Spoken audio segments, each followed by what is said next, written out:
Isang magandang araw na naman mga kaagat, ang haling tapat ngayon kaya talagang napakainit. Oras ito dapat ng aming itutulog dahil gising kami mula hating gabi hanggang umaga. Yun kasi ang tamang oras na pangingisda para makahuli ng mga tuna dito sa dagat Pasipiko. Kaya naman pagdating ng umaga ay kanya-kanyang diskarte para makapagpahinga. Wala talagang maayos sa tulugan ng mga ganitong pangingisdaan kaya kung saan lang kami humihiga para makaidlip. At kung hindi ka naman makatulog wala ka talagang ibang dapat gawin kung hindi maghulog na lang ng mga pangawil. Kagaya na lamang sa isa sa mga kasamahan namin ito na mukhang bibigyan yata ng magandang swerte ngayong araw. Dahil sa ang hinulog niyang pangawil kanina ay mukhang sinibadan o dinawihan ng malaking isda. Kasalukuyan niyang hinihila ito ngayon at yung kulas isa sa makikisig naming berador ng mga tuna dito sa dagat Pasipiko. At dahil nga sa padawi niya lahat ng mga kasama ko ay gising na rin sa pagbabaka sakali na makadagdag ng huli. Bihira lang kasi na dumawi ang mga tuna sa tanghaling tapat kaya dapat nating samantalahin dahil baka marami sila dyan sa ilalim. Kapag ganitong araw talaga medyo malalim talaga ang pwesto ng isda kaya matagal-tagal na hilahan ito bago natin makita. May kasama rin pala kami ibang bangka sa payaw na ito at abalang-abala na rin sila sa pangangawil para makadagdag din ng kanilang huli. Kaya po kasama namin. Ayan mga aga, may kasama tayo isang bangka dyan at parang may pasiba din sila. Ayun ka, sumalit pa rin. Doon sa may ulian. Sa pagkakataon niya ito ay naghahanda na ng gancho ang aming kasama dahil naaninig na namin ng isda. Isda nga yata yung kayo. Kasi ko sa arma. Right on lalim.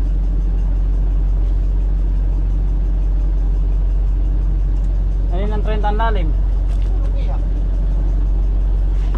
Iyan mo natin personada niya. Gumagabay na nga ang isdang ito at ilang tipan na lang ang hilahin magtatagumpay na tayo. Ayan mga aga, yung namumuti-muti po yan na po ang isda. Konting ano lang to, konting hila na lang at talagang malapit-lapit na. Ayan, wag sana makahingi ng ng larga para tuluyan na itong mapagtagumpayan. Ayan na mga aga, ilang ikot na lang po ito. Ilang ikot na lang at talagang gagansyohan ito ng tropa. Oops. Ay, parang harang. Meron lang ganso yata doon pare. Huwag ka diyan at hindi makita. Di ba kasama dyan? Kasama wala. Ayun na, lumutang na. Whoop! Dapat pa rin ba? Di ba siya? Yari. Napalo na mga aga. Kaso, may nang pagpatay ng stock. Talaga naman nakapagambog na naman na yan. Pambirador namin. Dating busero ng Pangulong. Sakot po Ngayon nila ay- sa what? Amin. Ano? Albay. Saan? Albay, Rapu-Rapu. Ayan. Sinong mga tropa mo doon? Shoutout pala sa Parnilo family. Ayan. Mga kapatid ko diyan.